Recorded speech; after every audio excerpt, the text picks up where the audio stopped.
Following is tape number 5 on the Nectar of Devotion series, given by His Divine Grace, A.C. Bhaktivedanta Swami Prabhupada, recorded between October 20th and November 14th, 1972, in Vrindaban, India. Jnanis, they say brahma, satyam, jagan, mithya. This world is false. There is no enjoyment, actual enjoyment to merge into the existence of Brahma. So that is also a subtle sense enjoyment. Leave this world and enter into Brahma, then you feel happy. So that is also sense enjoyment. Similarly, yogis, they also want power, material power. Anima, laghima, siddhi, asta-siddhi. So if you have some power, you can fly in the air, you can walk over the water, you can get anything you desire immediately. These are yoga-siddhis. So that is also satisfying own sense gratification. So, except bhakti, everything is for sense gratification. That is unfavorable. Krishna does not want to satisfy anyone's sense. That is not Krishna's business. Krishna is the supreme. He wants everyone should serve him. He is not going to serve anyone. That is Krishna's position. Therefore, anyone who serves Krishna and preaches this philosophy to serve Krishna, that is favorable. Anukullena Krishna Anusilana. Go on. Generally, people are engaged in different activities to get some material profit. While most philosophers are engaged in proposing transcendental realization through volumes of word jugglery and speculation. Pure devotional service must always be free from such fruitive activities and philosophical speculation. One has to learn Krishna consciousness or pure devotional service. Yes, jnana karma dhanavrita. Pure devotional service should be uncovered by the motive of mithya brahmanusandhana. The motive of karma and motive of jnana. That is pure devotional service. No motive. Annavilasita sunnam jnana karma dhanam. Anukullena Krishna anusilana. Simply to do things which Krishna wants to do. That is bhakti. That is pure bhakti. One. One has to learn Krishna consciousness or pure devotional service from the authorities by spontaneous loving service. Spontaneous. This service should be spontaneous, not forced. Just like a father loves his son spontaneously. A young man likes to love a young girl spontaneously. So bhakti should be like that. As soon as one hears the name of Krishna, immediately, spontaneously, he should be ready to serve him. That is pure devotion. Not that force. In the beginning, we have to force. That you rise early in the morning, there is Mangalarati, you have to perform it. But when this function will be done spontaneously, oh, this is the time to offer Mangalarati to my Lord. That is wanted. That is wanted. Not that it is a heavy burden to rise early in the morning and to offer Mangalarati. That is not spontaneous. But one has to act under the direction of spiritual master and shastra, which is called vidhi bhakti, regulated devotional service. So after one being trained in regulated devotional service, he comes to the platform of spontaneous service. We have got an example in this connection. Formerly, there was child marriage. Boys and girls were married at the age of 10 years, 12 years.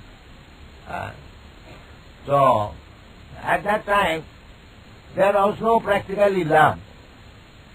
But the guardians, they induced the girl to go and offer her husband some eatable to give her some service. In this way, that was just like regulate. But when they actually come in the platform of attraction, there is no need of direction. So, this spontaneous love, when spontaneously we shall serve Krishna, without any obligation, without any force, that is required. Spontaneous love, laghima. One. This devotional service is a sort of cultivation. Is that simply inaction for people who like to be inactive or devote their time to silent meditation? There are many different methods for people who want this, for cultivation of Krishna consciousness is different. The particular word used by Srila Rupa Goswami in this connection is anushilana, or cultivation by following the predecessor teachers or acharyas. As soon as we say cultivation, we must refer to activity. Without activity, consciousness alone cannot help us. Yes. People say that inactivity, silence, that is perfection. But no, in bhakti, cultivation, there is no such thing, silence. All is active. The same example can be given. That Arjuna became devotee not by silence, but by being active. Activity, spontaneous activity. I have to do this. My Lord will be pleased, so I have to do this. Activity. But if I have no idea what is Lord, what does He want, how He is pleased, if we do not know all these things, naturally there will be no activity. But one who knows what is this law, what does He want, what is my relationship with Him, then there is activity. So actually, that bhakti is not silence. Bhakti is activity. Just like, personally, up to 70 years, I was practically doing nothing. But at the age of 70 years, by the grace of God, Krishna, there was an inspiration. I am going to Western country, not to sit down there silent. So bhakti, the path of bhakti, is not inactivity. Actual activity begins when one is situated on devotional service. It is explained in the Bhagavad Gita, Brahma Bhuta Prasannatma. When one is Brahma Bhuta, self-realized, he is Prasannatma, joyful, Anandamaya. Brahma Bhuta Prasannatma, na sutati na pankati. He has no desire to fulfill, neither he has lamentation. Here in the material world, we hanker after things which we do not possess. I want this, I want that. And we cry when the thing is lost. Na sutati. But a Brahma Bhuta, when one is self-realized, when one knows that he is not this body, his spirit soul, he is part and parcel of Brahma, at that time he becomes joyful. Brahma Bhuta Prasannatma na sojati natha. Sama sarveshu bhuteshu. And he sees everyone on the equal footing, because Brahma realized, he knows everyone is not this body, his spirit soul, part and parcel of Supreme Brahma. This position, when one comes to this position, Brahma Bhuta state, Mad Bhakti Lavate Para, that is the stage to be promoted to the Brahma activity. The Nidvishes, impersonalists, they want to stop activity. But actually, Bhagavan, Krishna says, that real activity begins when one is self-realized, one is situated in Brahma realization. Brahma realization does not mean to stop. Brahma realization means to act for Krishna, not for self-getting. That is Brahma realization. Mad bhakti lavate param. And in that bhakti state, bhaktya mam avijanati javan jasyami tattva. Actually, simply by executing devotional service, being freed from all material contamination. When one is engaged in devotional service, bhakti, that process, bhakti process, can help one to understand what is God. Bhaktya mam avijanati. It is not said that by karmana mam avijanati. No. Jnanena mam avijanati.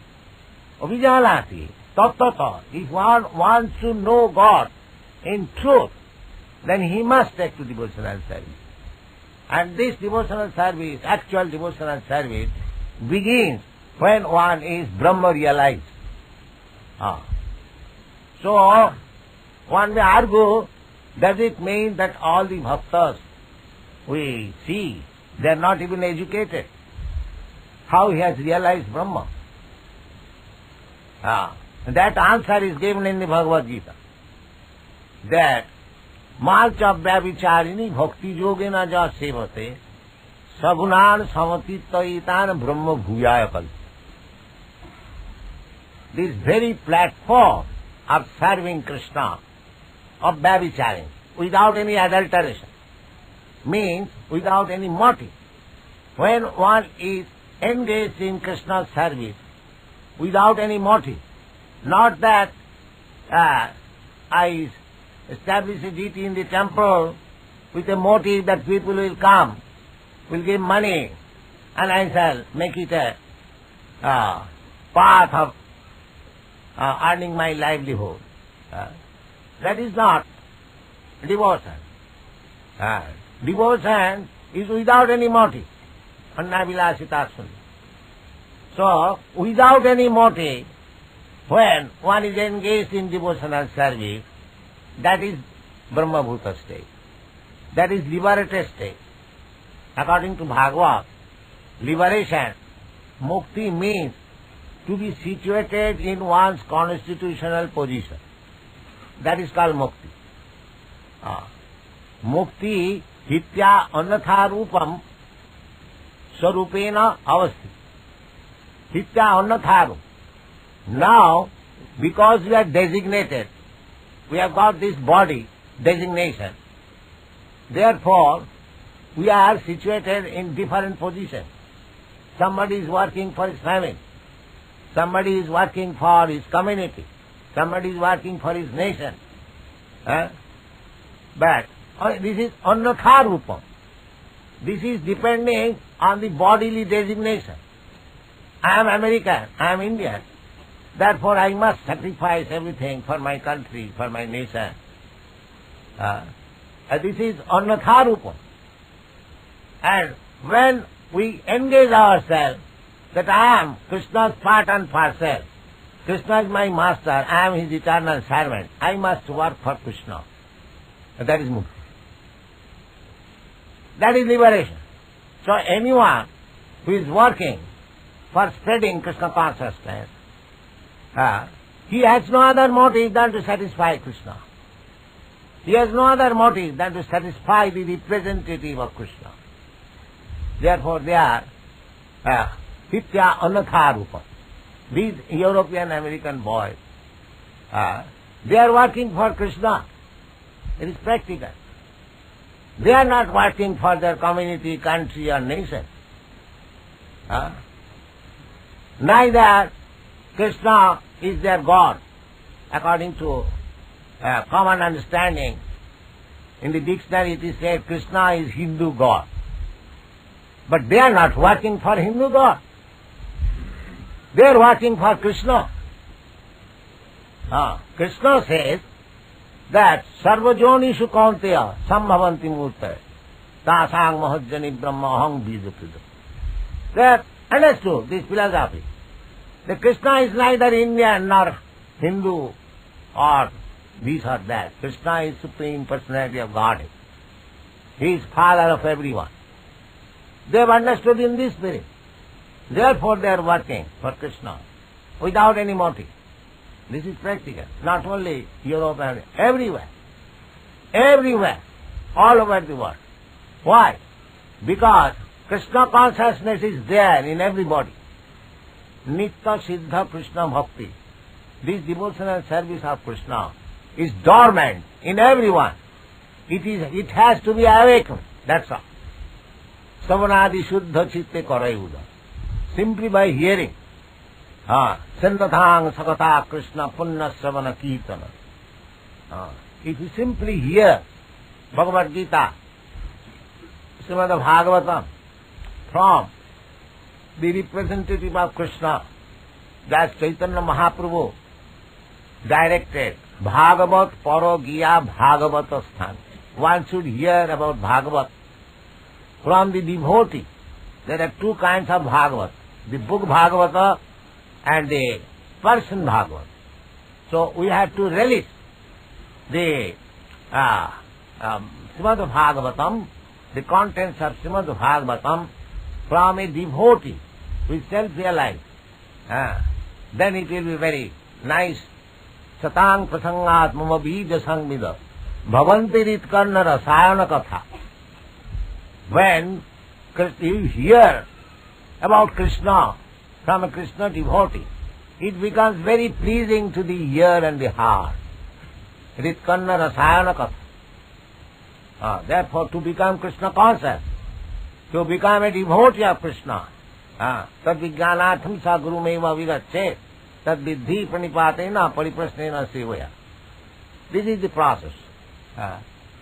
So, this Bhakti Rasamrita Sindhu is the science of devotional service. If one wants to become a devotee of Krishna, the Supreme Personality of Godhead, when you speak of Krishna, Krishna means all Vishnu forms, Ramadi Murti Sukala Niyamena Tishthan, Nana Avataram Akarat Bhuvani Sukintu, Krishna Sayam Samabhavat Paramapuman. All incarnations, they are also Krishna, expansion of Krishna. But Krishna, this personality of God, Krishna, He is the Supreme Person, Ishara Parama Krishna.